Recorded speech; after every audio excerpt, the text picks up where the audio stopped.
continuando con el programa, después de darle las gracias, por supuesto, a Mariela por su muy importante participación y recordarnos la importancia de la participación de la mujer en la guerra de la independencia, voy a presentar ahora al historiador Robert Krogman, que me acompaña en sala. En este momento, historiador muy importante que tiene varios títulos que han tenido una gran relevancia en el análisis de la historia, pero que también han sido tremendamente discutidos y han generado mucha polémica, Robert. Podemos recordar entre los más recientes el general y sus presidentes. Tenemos que habla acerca de la presencia de un comandante muy importante en la historia de Bolivia, especialmente en la guerra del Chaco, el general Hans Kunt. Después tenemos el libro Dos disparos al amanecer, que habla acerca de la vida y obra y por supuesto la participación del general Germán Busch en la guerra del Chaco. Y recientemente Robert ha presentado un libro en la Feria Internacional del Libro de Cochabamba que se titula Ernst Röhm, soldado, rebelde y marica. Bien, cuando hablamos de héroes también tenemos que hablar de villanos, ¿verdad, Robert? Y bueno, parecería que existe una especie de consenso acerca de que Ernst Röhm es uno de estos villanos universales, pero comentábamos fuera de la sesión que probablemente si se hubiese quedado Ernst Röhm en Bolivia, conocido por ser el líder de las SA en la Alemania nazi, si se hubiese quedado en Bolivia probablemente se hubiese convertido en un héroe.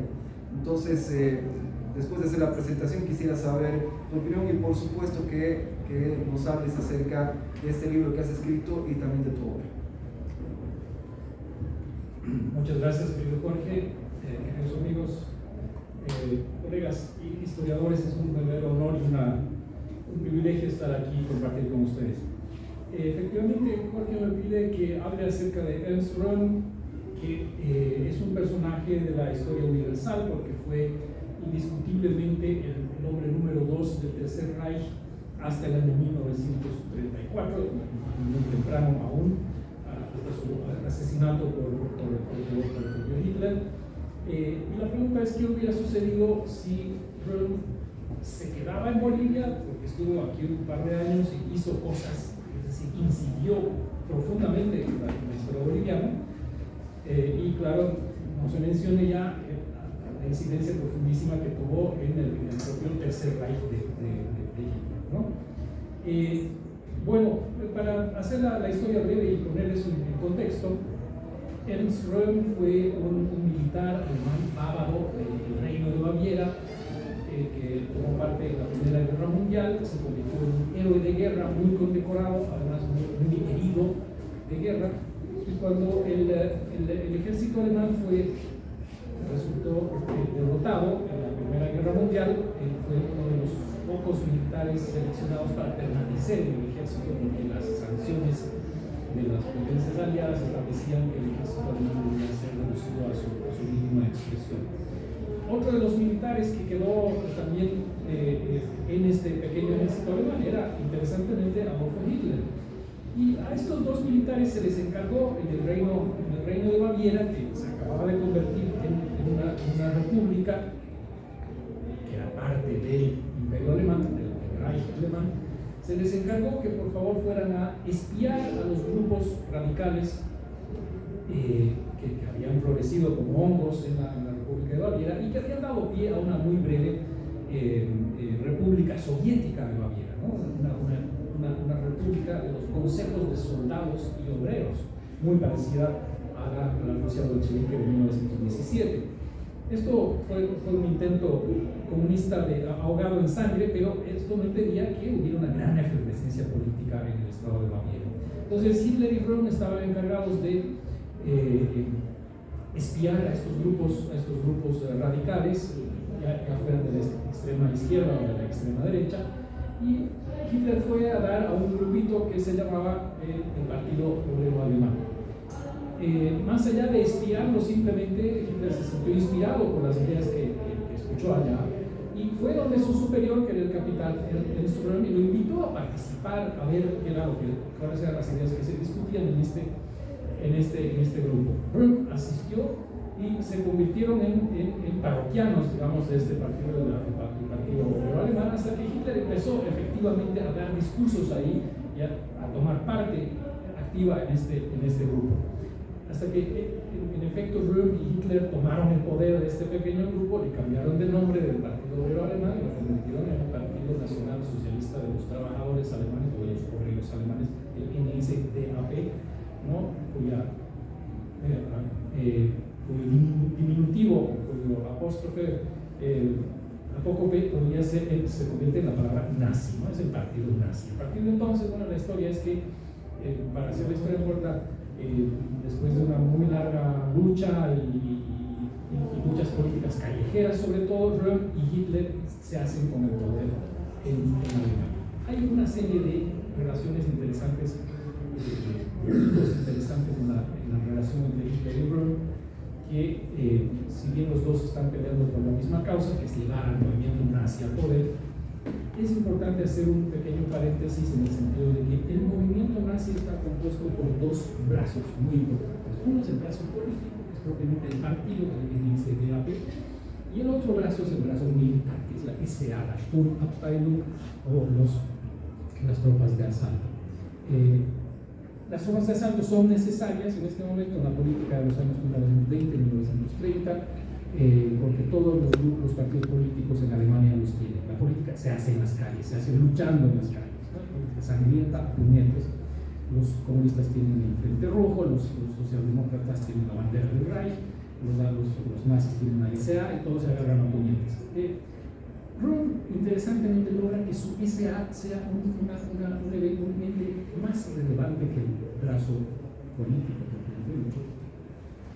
hace que el brazo militar del partido nazi salga del ámbito meramente muniqués y meramente bávaro, el convierte en un movimiento nacional, mientras que el partido nazi sigue encapsulado en Múnich.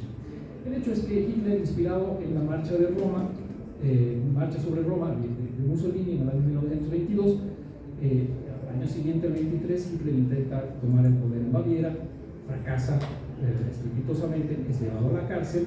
En este intento de golpe, Ernst Röhm tiene ciertas misiones que las lleva a cabo con éxito, ¿no? Es el único que tiene éxito en este golpe fracasado, y esto le vale a Hitler la cárcel, va a escribir Mi lucha, y Röhm es expulsado del ejército. Una vez que Hitler sale de la cárcel, le dice a Röhm: no podemos seguir intentando tomar el poder mediante la violencia, vamos a intentar llegar por las urnas.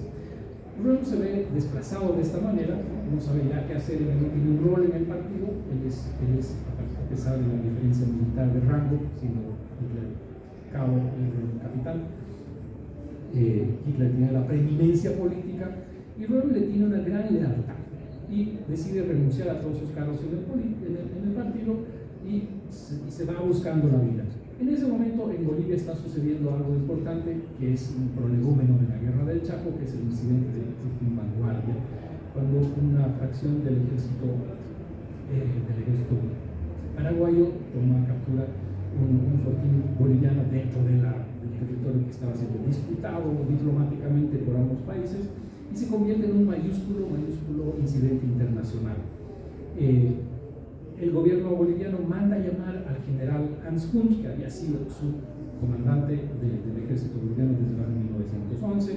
Hans Kunt recluta a varios oficiales alemanes, por tercera vez en este caso, porque son varias las misiones militares alemanas que llegan a Bolivia, y entre estos militares está Ernst Röhm, que llega a Bolivia, se establece en el ejército boliviano, se siente muy cómodo en el ejército boliviano, porque el ejército boliviano ha sido modelado según el ejército alemán, y se da cuenta de que puede empezar a disputarle el poder al general. De hecho, empieza a disputarle el poder al general. Esto se da en un contexto en el que el presidente boliviano, Fernando Siles, está intentando prorrogarse en el poder. El ejército boliviano, o una fracción del ejército boliviano, le advierte a Siles que no intente prolongarse, que no se prorrogue en el poder, porque lo van a derrocar de un golpe si es que lo intenta. De todas maneras lo intenta y es derrocado. El orden digamos, de los desórdenes que culminan en el derrocamiento de Siles tiene que ver con Ernst Röhm. Todos los oficiales alemanes que estaban en el servicio en el ejército boliviano eran leales al gobierno de Siles, todos excepto uno, Röhm, que estaba en una guarnición en la ciudad de Lima. La rebelión contra el intento de prórroga del presidente Siles es inicialmente una rebelión civil, son manifestaciones en las calles, hasta cierto momento en que hay una guarnición militar que decide pronunciarse, que es la guarnición que está bajo el mando de Ernst Röhm.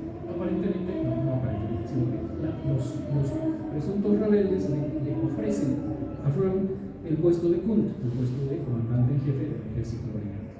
Las otras guarniciones bolivianas, como en efecto dominó, se pronuncian, es más, salen a las calles, hay grandes desórdenes, hay grandes masacres, enfrentamientos, mucha sangre, y finalmente el gobierno de Siles cae, el general Kunt y los oficiales alemanes tienen que salir del país, excepto uno, Ernst Röhm, que se queda en Bolivia esperando que se le cumpla la promesa de que se lo nombre comandante en jefe del ejército boliviano. Los rebeldes triunfantes no le cumplen con la promesa, deciden que le van a entregar la jefatura del ejército a un general boliviano, y esto coincide asimismo con otros sucesos que están ocurriendo en Alemania. En Alemania hay una rebelión de la SA por cuotas de poder. Hay elecciones y los hombres de la SA quieren tener más participación, más candidaturas para el Parlamento. Hitler no está dispuesto a dárselas, hay un enfrentamiento en el cual incluso Hitler es abofeteado por un hombre de la SA, y Hitler, muy alarmado, se ve obligado a llamar a Röhm, que era el único posible, el único capaz de poner en orden a sus hombres. Entonces, con estas dos circunstancias, una que los bolivianos no le han cumplido con su ofrecimiento de entregarle el mando del ejército, y el hecho de que Hitler lo manda a llamar para hacerse cargo de la SA, Röhm regresa a Alemania. Durante su estadía en Bolivia, y aquí es importante este dato, Röhm era un militante homosexual, ¿no? Él no tenía ningún problema en proclamarlo a los cuatro vientos, excepto cuando sus jefes superiores militares se lo preguntaban. Entonces sí se negaba, pero de otra manera él era muy abierto al respecto, y escribió mientras estuvo en Bolivia una serie de cartas a su confidente, un médico alemán, unas cartas muy explícitas acerca de sus necesidades sexuales insatisfechas en Bolivia, ¿no? Una vez que Röhm está de regreso en Alemania, hay elecciones, lo hemos mencionado ya. En estas elecciones, estas cartas que él ha escrito en los meses anteriores a Alemania se hacen públicas, llegan a los periódicos de la oposición hacia los nazis, a los periódicos socialdemócratas sobre todo, y Röhm queda revelado, expuesto como un homosexual militante y por lo tanto delincuente, porque la ley alemana penaba la homosexualidad en aquel entonces. Esto lleva a un enorme, gigantesco escándalo donde Röhm pierde todos los juicios habidos y por haber que emprende en contra de los editores de estos diarios. Entonces se confirma su identidad homosexual, y eso repercute en todo el aparato nazi, ¿no? Es decir, se empieza a caracterizar a todos los nazis como homosexuales. Y si bien a Hitler esto no le molestaba personalmente, él decía: yo le exijo mucho a mis hombres, de modo que lo que ellos hagan en la privacidad de las cuatro paredes de su cuarto no es cosa mía, pero esta vez, como ya tiene resultados políticos, Hitler empieza a tomar armas, a tomar nota y destituye a Röhm y lo priva de todos sus cargos.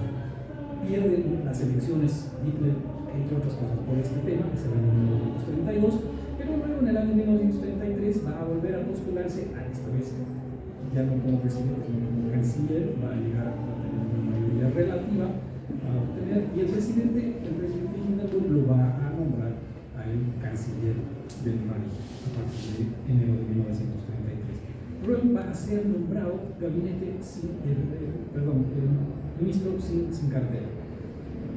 A partir del momento en que los nazis toman el poder, Röhm es muy exigente con Hitler y empieza a exigirle y a pedirle que reemplace al viejo ejército aristócrata prusiano por la SA, que es un ejército popular. Y Röhm es un revolucionario, ¿no? Röhm es un revolucionario, está más cerca del socialismo, podríamos decir, que del nazismo. No es un racista, no le interesan en absoluto los temas del antisemitismo ni las historias abstractas de la superioridad racial, etc. Es un tipo absolutamente concreto, ¿no? Y para él lo importante es que el pueblo tome el poder del ejército a través de la SA, que es su instrumento. Hitler se niega a esto y Röhm le dice: mira, si no vas a tomar esta decisión, yo la verdad, si no me vas a entregar el ejército, vamos a tener un ejército popular y vamos a seguir con los aristócratas prusianos, yo me voy a regresar a Bolivia. Yo me llevo muy bien con los bolivianos y soy muy feliz en Bolivia, así que yo me voy. Tú solamente dime y hago eso. Esa hubiera sido un final, una alternativa estupenda, ¿no?, de lo que estamos hablando ahora. ¿Qué es lo que hubiera sucedido si Röhm regresaba a Bolivia? ¿Qué consecuencias hubiera tenido para Alemania? ¿Qué consecuencias hubiera tenido para Bolivia? Todos sabemos que todo esto culmina con la noche de los cuchillos largos, cuando tanto el círculo interno íntimo de Hitler le arma un complot, un corralito, y Röhm termina siendo, toda su plana mayor de la SA, terminan siendo detenidos, encarcelados y eventualmente asesinados y reemplazados por otro liderazgo, ¿no? Y es a partir de entonces cuando Hitler tiene el poder absoluto en Alemania. Hay que preguntarse qué hubiera sucedido con un Röhm haciendo de contrapeso a Hitler, un Röhm que está mucho más a la izquierda que Hitler, que no es necesariamente un racista antisemita, era un fascista brutal, sí, ¿no? Creía en la violencia, era un hombre sumamente violento. No es que fuera un santo, ni mucho menos, pero claro que hubiera sido una historia muy, muy diferente. ¿Y qué hubiera sucedido si Röhm regresaba en efecto a Bolivia? ¿No?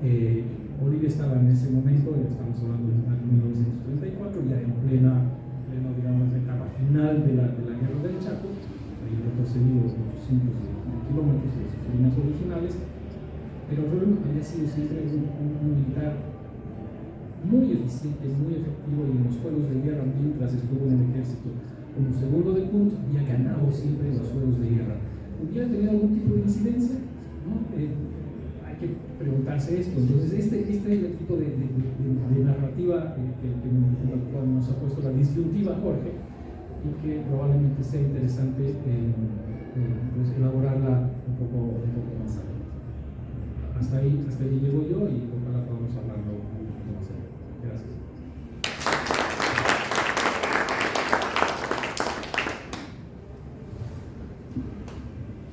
Muchas gracias, Robert Brockman, que es profesor en la Universidad Católica Boliviana, y como decíamos anteriormente, tiene varios títulos ya publicados, y como podemos ver, el último